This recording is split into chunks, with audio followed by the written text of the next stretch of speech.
Olá pessoal, tá no ar mais um episódio do Cast for Closer, seu podcast para dominar inside sales e colocar suas metas no bolso. A gente continua com as gravações da nossa quarta temporada e antes da gente mergulhar no tema, para você que está ouvindo a gente via iOS e via Android, não esquece de deixar sua avaliação, colocar as estrelinhas lá para que a gente consiga levar os conhecimentos, levar o Cast for Closers para muito mais gente. E agora sim, mergulhando no nosso episódio, o tema de hoje é desenvolvendo novos líderes de vendas. Para falar sobre isso, a gente trouxe a Cameli Rabelo. A Cameli é diretora de desenvolvimento comercial na Naomi Experience. Naomi, Cameli, fica muito à vontade para se apresentar. Você que não é a SDR mais antiga do Brasil, como o Rui disse. Muito bom ter você aqui. O Rui é fogo. Eu já falei. O Rui já está espalhando essa notícia, né? Sim. Bom, primeiro eu quero agradecer o convite. Você sabe que eu tenho uma admiração muito grande pela MeTime, acompanho o conteúdo de vocês já há algum tempo. Valeu. E, assim, resumidamente, eu trabalho na área comercial de tecnologia, né, de software, há 12 anos e peguei esse desafio novo aí de montar o time de Inside Sales aqui na Naomi. A gente começou esse projeto no ano passado, em fevereiro, fizemos as primeiras contratações, as primeiras 3 contratações foi em fevereiro, e agora a gente está com mais de 50 pessoas no time. Demais, muito massa. Cameli, para a gente começar, a gente pode listar aqui um monte de habilidade e características importantes para o sucesso em vendas, pensando na ótica do vendedor, mas eu queria agora trazer para o episódio esse tema, essa visão do líder de venda, do líder comercial. Que habilidades que tu busca para saber se essa pessoa está pronta ou não para ser uma liderança em vendas? É só buscar o melhor vendedor? Como é que vocês fazem aí, Naomi? Boa pergunta. Na verdade, pelo contrário, né? Não necessariamente o teu melhor vendedor vai ser o teu melhor líder. É claro que essa pessoa ela não pode estar no ranking de piores resultados, obviamente. Sim. Mas não necessariamente precisa ser o número 1 do ranking. Mais importante que isso é até que ele tenha consistência no resultado dele, sabe? Que seja um vendedor previsível, tecnicamente falando, é bem melhor do que ser um outlier que entrega 200% do resultado, enquanto todo mundo está lá na média. E aí tem algumas habilidades que eu acho que são fundamentais e é legal você fazer essa pergunta porque muitas pessoas se preocupam muito com o hard skill, né? Se preocupam muito com as habilidades técnicas que ele precisa ter para liderar, quando na verdade, quando se fala de liderança, você tem muito mais soft skills envolvidos. E pensando na posição de líder, tem uma infinidade, assim, tem uma lista, mas coisas que eu acredito que são essenciais e que a gente observa autoconsciência, né? Sim. Porque se essa pessoa não tiver uma boa autoconsciência, ela tem muita dificuldade de progredir, de melhorar. Então, se ele não tem autoconsciência, ele tem dificuldade de se autoavaliar para melhorar sem feedback. Com certeza. Eu digo que tem o ônus e o bônus, né, da liderança. E o ônus é que você para de receber feedback quando você vira líder, porque a tua equipe não necessariamente vai se sentir à vontade para dar todo e qualquer tipo de feedback para você. Então, se você não tiver uma boa autoconsciência, você vai errar e não vai perceber. Um outro ponto é inteligência emocional e consistência. Eu coloquei isso como no mesmo patamar, tá? Porque uma coisa que o líder não pode ter são sequestros emocionais.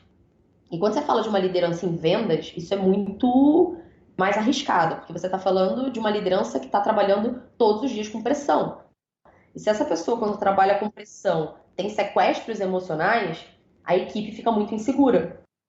Eu falo que o líder ele tem que ter consistência. Então, se você é uma pessoa animada, você tem que estar sempre animada. Se você é uma pessoa mais flat, então você tem que estar sempre flat. Você começa a ter sequestros de emoção. E um dia você está com raiva, outro dia você está feliz, outro dia você está...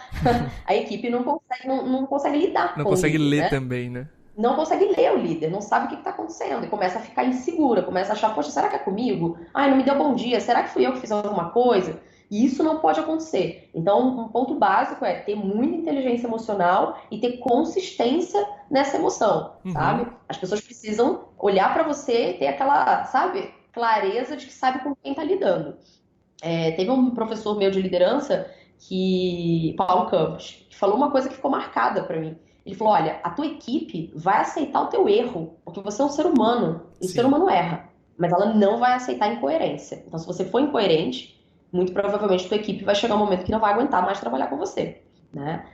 O terceiro ponto que eu acho muito relevante é a empatia, né? O líder ele tem que trabalhar o que a gente chama de uma escuta generativa Uhum. e não uma escuta reativa.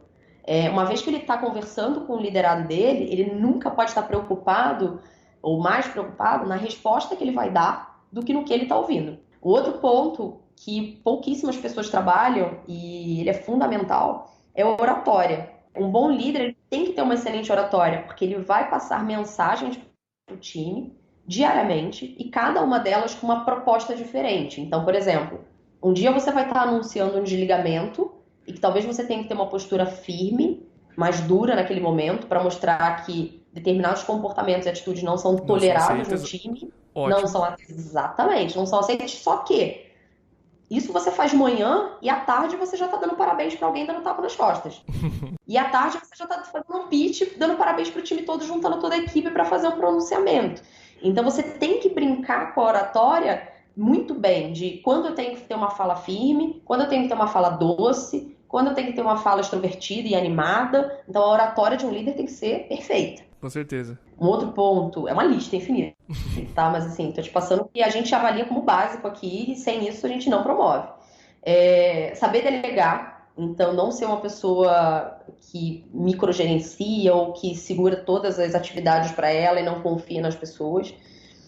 Saber dar feedback, aqui a gente desenvolve as pessoas a dar feedback mesmo quando elas não são líderes ainda. Então se Uhum. essa pessoa tem dificuldade de dar um feedback para alguém, seja um par, seja um líder ou um liderado, é bem improvável que você consiga ter sucesso com essa pessoa, porque feedback não dado é o primeiro passo para um desligamento. E aí, por fim, que é uma habilidade que normalmente eles não têm, principalmente pessoas que estão pegando na primeira experiência de liderança, mas que é uma habilidade que a gente faz questão de desenvolver, que é ser o coach do time, né? Então, ter uma habilidade de desenvolver as pessoas e ajudar esse time a sair do estado atual para o estado desejado.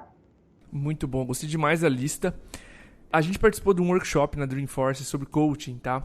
E uma das perguntas foi sobre promoção e como identificar os novos líderes. Uma coisa que eu adicionaria à tua resposta: gostar dessa posição.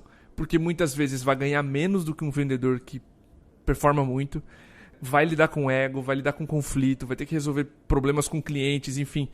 Se essa pessoa não se imaginar e não quiser se colocar nessa posição, fica muito difícil. Minha próxima dúvida para ti, Camille, uma vez que essa pessoa foi selecionada, aceitou a proposta, como é que tu faz o onboard? Como é que tu inicia o trabalho dessa pessoa para que ela esteja adaptada o mais rápido possível a essa posição de liderança? Perfeito. Boa pergunta também. Bem, se essa pessoa foi promovida, ela já passou por um treinamento de liderança comigo, tá? Então a parte teórica ela já viu. Todas as pessoas que estão no nosso radar para potencialmente um dia ser um líder, seja na Naomi ou não, quando a gente identifica perfil, a gente já coloca ela num treinamento que eu ministro aqui na OMI sobre liderança. Legal. Então essa pessoa já passou pelo treinamento teórico. Aí a primeira coisa que a gente faz com ela, quando ela é oficialmente promovida, é pagar um curso de coach no Instituto Brasileiro de Coach. Então Massa. todos os líderes aqui têm formação para executar essas tarefas relacionadas ao coach, tanto o coach técnico quanto o coach de vida, né? Que em alguns momentos a gente acaba falando um pouco de coach de vida com eles. E aí a gente dá início agendando uma reunião de planejamento semanal. Então, toda semana a gente senta e faz o planejamento da agenda do líder. Então, a agenda dele é previamente montada. Nas primeiras semanas, o nosso foco é muito em gerar confiança do time e não entrega de resultado em si. Então, nas Interessante primeiras isso. semanas a gente coloca muito mais café individual, feedback, coisas que façam com que o time comece a se aproximar mais daquela pessoa. Eu normalmente faço uma lista de livros para ela, para que ela leia, então ela faz meio que um plano de leitura, e aí entre esses livros que eu recomendo, então, Mitos da Liderança, 27 desafios que todo chefe deve enfrentar, foi um livro que me ajudou muito, acho que é um livro de cabeceira. Fatura Atitude, que é um livro que ajuda no processo de contratação. Ele dá uns insights muito legais de perguntas que você pode fazer na contratação para identificar algumas coisas que, fazendo a pergunta errada, você acaba se enganando, né? Um livro que eu li recentemente, que eu também coloquei na lista para esses líderes, Líderes, o Exercício da Liderança para Conectar Gerações, que é do Pedro Salomão, que é um livro muito legal que fala sobre a geração X e a geração Y. Então, para Insight Sales, como a persona acaba sendo muito essa geração milênio, o livro fala bastante sobre como liderar essa galera. Muito massa. E O Gente de Resultados, que é um livro que norteia bastante a gente aqui em relação a como cobrar resultado e comportamento e atitude desse colaborador e como agir quando ele tem, por exemplo, tem resultado, mas não tem comportamento, ou tem comportamento, mas não tem resultado. Então, Gente de Resultados dá esse norte para o líder. E aí, por último, e não menos importante, eu indico um livro que, particularmente, eu acho a leitura dele um pouco cansativa, mas eu achei ele bem relevante, para mim, pelo menos, que é o livro Os Primeiros 90 Dias. Ele fala exatamente qual deve ser o foco do líder quando ele assume. E muita gente acaba tendo o drive de resultado, resultado, resultado, e esquece que, na verdade, o que ele deveria estar se preocupando nos primeiros 90 dias tem muito mais conexão com valores, com conexão, com aproximação com o time, com criar confiança com o time, né? Então, a primeira coisa que eu faço é sentar, fazer o planejamento da agenda, indicar os livros que essa pessoa precisa ler como líder, né? Até porque eu vejo que o mercado oferece poucas opções mão na massa de treinamentos para liderança. Tem muita Sim, coisa conceitual e pouca mão na massa. ia Então, mencionar isso. eu aprendi Perfeito. liderança muito mais.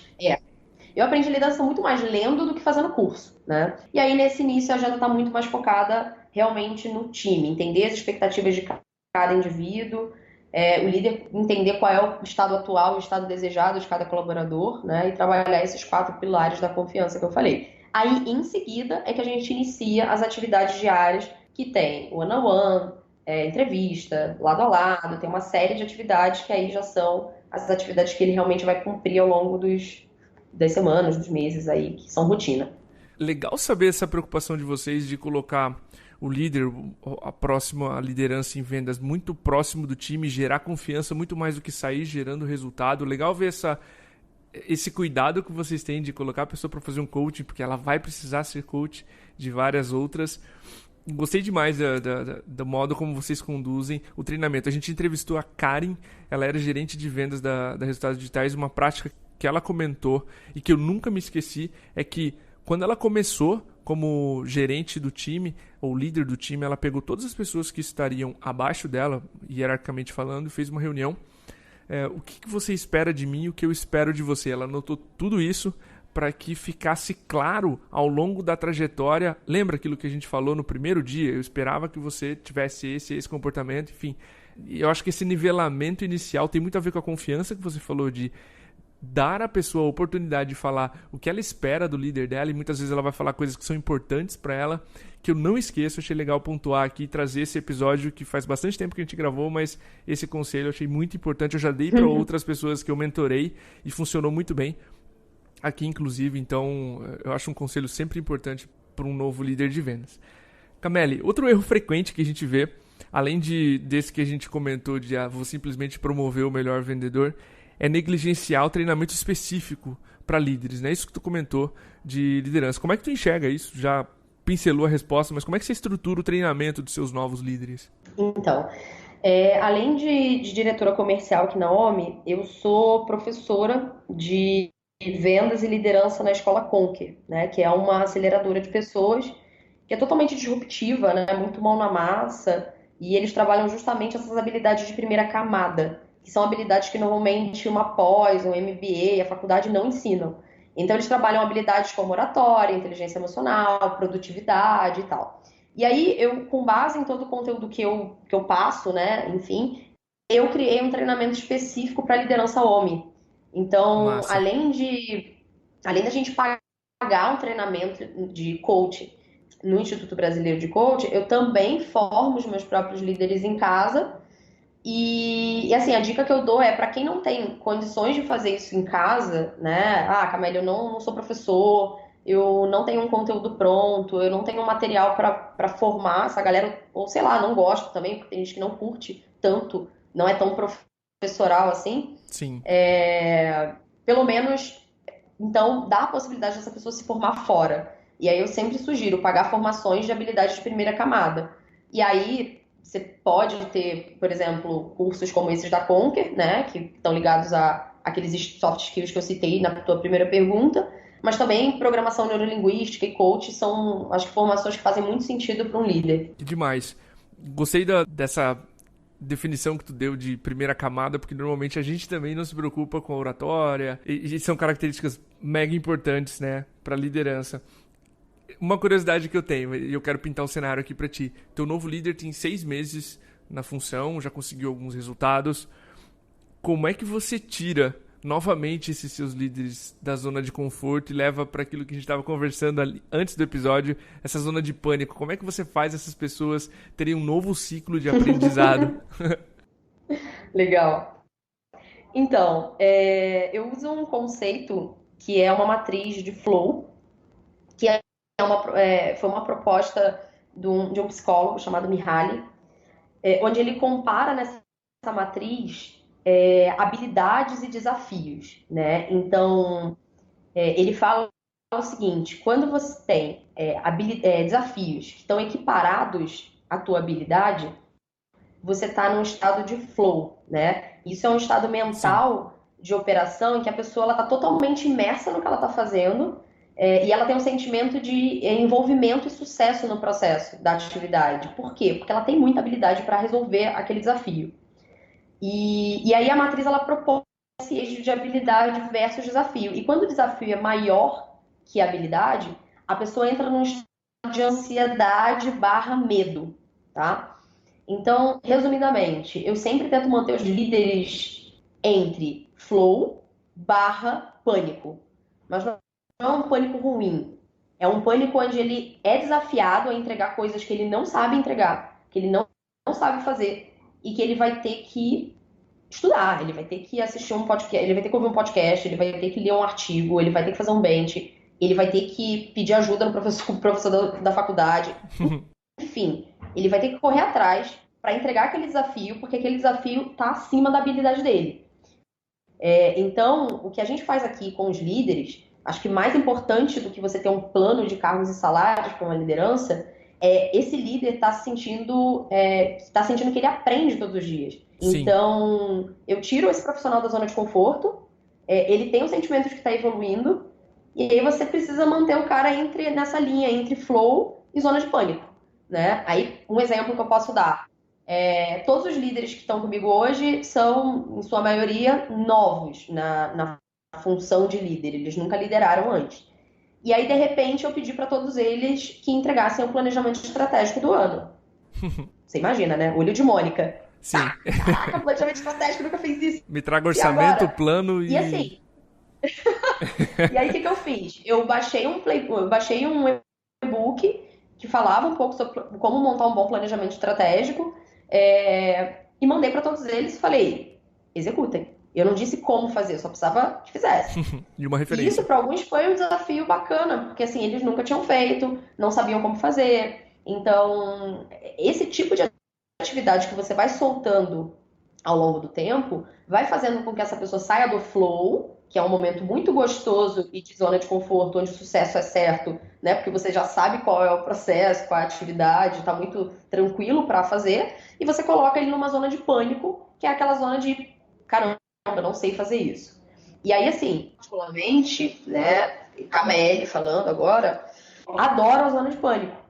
Então, eu me movimento pela zona de pânico. Eu gosto de desafios que me tiram do flow. Eu gosto, aliás, eu prefiro muito mais estar. Eu ando sempre 70-30. Eu gosto de estar 70% do meu tempo na zona de pânico e 30% no flow, sabe? Eu gosto de fazer coisas que eu já sei fazer, coisas que eu faço muito bem, mas quando alguém me entrega um desafio que eu não faço ideia como, e o Insight Sales foi isso, né? Porque por mais que eu trabalhe na área comercial há 12 anos, por mais que eu já tenha sido SDR há 12 anos atrás, por mais que eu já tenha feito atividade de executivo de vendas, tenha sido consultora de franquias durante muitos anos, o Insight Sales ainda é um tema muito embrionário aqui no Brasil, né? Tem Sim, com pouco certeza. material rico. A maioria dos materiais estão fora. Então eu tive que estudar muito, eu tive que ler muito. E isso me fez ser muito mais até produtiva do que o como eu me sentia antes. Então, eu acho que essa zona de pânico, dependendo do perfil do profissional, talvez você tenha até que aumentar a régua. Alguns eu Sim, trabalho 50-50, outros eu trabalho 40-60. Com alguns, eu sei que eu tenho que trabalhar, assim como eu, 70-30. Eu tenho que deixar esse cara na zona de pânico mais tempo do que o que ele fica no flow, entendeu? entendi. Muito massa esse conceito. Se a gente parar para pensar as maiores evoluções profissionais, eu tenho certeza que as minhas e as tuas foram, até longe da MeTime, foram na zona de pânico, certo? Então, é nada mais justo do que colocar nossos novos líderes gradativamente dentro dessa zona de pânico, né? Eu passei por uma experiência profissional antes da MeTime que eu era 100, zero. Tudo aquilo que eu achava que eu sabia fazer, o desafio piano foi extremamente gigantesco. Aprende-se pela dor, mas nem todo mundo performa bem ou nem todo mundo fica ali. Com certeza, em outro momento, eu poderia ter pedido demissão daquela função, mas enfim, vale para os gestores que estão ouvindo a gente saber diferenciar quanto de flow, quanto de pânico ele põe em cada um dos novos líderes de venda. Eu tenho certeza que tu tem habilidade para fazer isso. Mas eu queria fazer minha última pergunta e trazer uma última dúvida para ti, até pra gente humanizar mais o episódio. Conta pra gente um erro que tu cometeu formando novos líderes e o que tu tirou de aprendizado disso. Boa. Eu acho que a gente aprende muito mais com o erro do que com o acerto, né? Então, eu acho que um dos erros que eu cometi ao longo desse processo de construção do time foi promover uma pessoa que não estava preparada para ser promovida, pura e simplesmente porque essa pessoa já tinha experiência como coordenador em outra empresa. Uhum. Então, no momento que nós definimos pela promoção, a gente simplesmente pensou o seguinte: bom, se essa pessoa já foi líder numa outra empresa durante 3 anos e já errou bastante lá, subentende-se que ela vai errar menos aqui e que vai ser mais fácil desenvolvê-la aqui.